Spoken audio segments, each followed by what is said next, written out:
ఉమ్మడి పాలమూరు జిల్లాలో అచ్చంపేట నియోజకవర్గంలో ఈసారి ముక్కోణపు పోటీ గట్టిగానే కనిపిస్తోంది. అయితే అన్ని పార్టీలు గెలుపు తమదే అంటున్నాయి. ప్రభుత్వం అమలు చేస్తూ ఉన్న అభివృద్ధి సంక్షేమ పథకాలే ఎజెండాగా అధికార బీఆర్ఎస్ ముందుకు సాగుతోంది. గతంలో ఇచ్చిన హామీలు నెరవేర్చినందుకు ప్రభుత్వంపై వ్యతిరేకత బాగా ఉందని కాంగ్రెస్ భావిస్తోంది. ఇక బీజేపీ కూడా గెలుపు మీద గట్టి నమ్మకంతో ఉంది. అసలు అధికార పార్టీ ఎమ్మెల్యే పరిస్థితి ఎలా ఉందో ఇప్పుడు చూద్దాం. జిల్లాల విభజన తరువాత నాగర్ కర్నూల్ జిల్లాలోకి వచ్చిన అచ్చంపేటలో గత 2 ఎన్నికల్లో విజయం సాధించిన అధికార గులాబీ పార్టీ ఎమ్మెల్యే గువ్వల బాలరాజు ఈసారి కూడా గెలిచి హ్యాట్రిక్ సాధిస్తానని ధీమాగా చెబుతున్నారు. ఎస్సీ రిజర్వ్డ్ నియోజకవర్గమైన అచ్చంపేటలో 2 సార్లు కూడా కాంగ్రెస్ అభ్యర్థి డాక్టర్ వంశీకృష్ణ మీదే బాలరాజు గెలిచారు. 10 ఏళ్లుగా ఎమ్మెల్యేగా ఉన్న గువ్వల బాలరాజు వ్యవహార శైలిపై సొంత పార్టీ నుంచే విమర్శలు వెల్లువెత్తుతున్నాయి.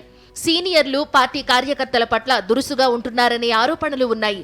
ప్రభుత్వం అన్ని ప్రాంతాల్లో చేస్తున్న అభివృద్ధి సంక్షేమ కార్యక్రమాలు తప్ప ఎమ్మెల్యే ప్రత్యేకంగా నియోజకవర్గానికి ఏమీ చెయ్యలేదనే విమర్శ ఉంది. నియోజకవర్గ అభివృద్ధి కోసం ప్రయత్నమే చేయలేదని అధికార పార్టీ నేతలే అంటున్నారు. చెంచులు నివసించే ఏజెన్సీ ప్రాంతం అధికంగా ఉన్న అమ్రాబాద్ మండలంలో సాగునీటి సమస్య ఇప్పటికీ తీరలేదు. పోడు భూముల వ్యవహారం కూడా ఇంకా కొలిక్కి రాలేదు. దీంతో అడవి బిడ్డలైన పోడు రైతులు ఎమ్మెల్యేపై గుర్రుగా ఉన్నారు. బల్మూరు, లింగాల మండలాలకు సాగునీరు అందిస్తామన్న హామీ నేటికీ నెరవేరలేదు. ఇటీవలే ఉమామహేశ్వర్ రిజర్వాయర్కు శంకుస్థాపన చేశారు. మండల స్థాయి బీఆర్ఎస్ నేతలు కొందరు ఎమ్మెల్యే వైఖరితోనే పార్టీకి దూరమవుతున్నారనే విమర్శలు వినిపిస్తున్నాయి. పార్టీ సీనియర్లు కార్యకర్తలు ఎమ్మెల్యేపై అసంతృప్తితో ఉన్నా ఆ విషయాన్ని ఆయనకు చెప్పే ధైర్యం చేయటం లేదని ప్రచారం జరుగుతోంది. ఇటీవల పార్టీకి చెందిన కీలక నేతలు, ప్రజాప్రతినిధులు కారు దిగి హస్తంగూటికి చేరడం ఎమ్మెల్యేకు ఇబ్బందులు తెచ్చిపెడుతోంది. ప్రజల సమస్యలు పరిష్కరించాల్సిన ఎమ్మెల్యే భూ వివాదాల్లో తలదూర్చి ఒక పక్షం వహిస్తున్నాడనే ఆరోపణలు ఉన్నాయి. ఇప్పటి వరకు నియోజకవర్గంలో ఒక్క డబుల్ బెడ్రూమ్ ఇల్లు కూడా ఇవ్వలేదు. పేదలకు కనీసం ఇళ్ల స్థలాలు కూడా ఇవ్వలేదు. అయితే నియోజకవర్గంలో ఎక్కువగా ఉన్న మాదిగ సామాజిక వర్గానికి చెందడం గువ్వల బాలరాజుకు కలిసి వచ్చే అంశంగా కనిపిస్తోంది. ఎమ్మెల్యే గువ్వల బాలరాజుకు నాగర్ కర్నూలు ఎంపీ రాములుకు మధ్య వర్గపోరు నడుస్తోంది. ఎంపీ రాములు తనయుడు భరత్ ప్రసాద్ నాగర్ కర్నూలు జెడ్పీ చైర్మన్ గా 2 సార్లు పోటీ చేసి ఓడిపోయారు. దానికి ఎమ్మెల్యే గువ్వల బాలరాజే కారణమని ఆరోపిస్తున్న భరత్ ప్రసాద్ ఆయన మీద తీవ్ర ఆగ్రహంతో ఉన్నారు. ఎంపీ రాములు అచ్చంపేటలో సీఎం నిర్వహించిన ఎన్నికల ప్రచార సభలో పాల్గొనకపోవడం నియోజకవర్గంలో ఇప్పుడు హాట్ టాపిక్ గా మారింది. అసంతృప్తితో ఉన్న ఆయన పార్టీని వీడతారనే ప్రచారం జోరుగా సాగుతోంది. దీంతో అధికార బీఆర్ఎస్ లో నెలకొన్న గ్రూప్ రాజకీయాలు పార్టీకి నష్టం కలిగించేలా ఉన్నాయి. బాలరాజు మాత్రం 10 ఏళ్లలో ప్రభుత్వం చేసిన అభివృద్ధి సంక్షేమ పథకాలే తనను గెలిపిస్తాయన్న ఆశతో ఉన్నారు.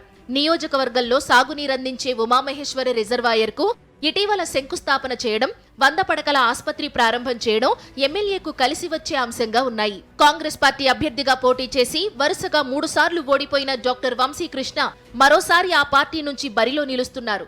మొదటి జాబితాలోనే అధిష్టానం ఆయన పేరు ప్రకటించింది.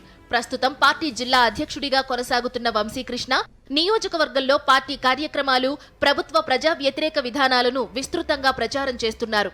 పీసీసీ అధ్యక్షుడు రేవంత్ రెడ్డి సొంత గ్రామం కూడా అచ్చంపేట నియోజకవర్గంలో ఉండడంతో దీనిపై రేవంత్ రెడ్డి కూడా ప్రత్యేక దృష్టి సారించారు. ఈ సీటు తప్పకుండా గెలవాలనే పట్టుదలతో ఉన్నారు. ఎమ్మెల్యే గువ్వల బాలరాజు భూ కబ్జాలు, ఇసుక అక్రమ రవాణాకు పాల్పడుతున్నారంటూ కాంగ్రెస్ అభ్యర్థి వంశీకృష్ణ ఆరోపిస్తున్నారు. ఇచ్చిన హామీలు ఒక్కటి అమలు చేయలేదని మండిపడుతున్నారు. అధికార బీఆర్ఎస్ పార్టీలోని వర్గపోరు, అంతర్గత విభేదాలు వంశీకృష్ణకు కలిసి వస్తాయని ఆశపడుతున్నారు. గతంలో పార్టీని వదిలిన నేతలు సైతం తిరిగి సొంత గూటికి వస్తున్న నేపథ్యంలో వంశీకృష్ణ గెలుపుపై ధీమా వ్యక్తం చేస్తున్నారు. కాంగ్రెస్ పార్టీ మేనిఫెస్టోలో చెప్పిన 6 గ్యారంటీలను ప్రజలకు వివరిస్తూ గ్రామాల్లో వంశీకృష్ణ జోరుగా ప్రచారం చేస్తున్నారు. అయితే మాల సామాజిక వర్గానికి చెందిన వంశీకృష్ణకు మాదిగ సామాజిక వర్గ ఓట్లు మైనస్ గా మారే అవకాశం ఉంది. కాంగ్రెస్ బీఆర్ఎస్ మధ్య అచ్చంపేటలో జెండా ఎగరేయాలని కాషాయ పార్టీ ఆశపడుతోంది. రాష్ట్రంలో అధికారంలోకి రావాలని కోరుకుంటున్న బీజేపీ అచ్చంపేటలో ఇతర పార్టీల నేతలను ఆకర్షించే పనిలో పడింది. కాంగ్రెస్ పార్టీ నుంచి ఇటీవల బీజేపీలో చేరిన సతీష్ మాదిగ, శ్రీకాంత్ పేర్లు వినిపిస్తున్నాయి.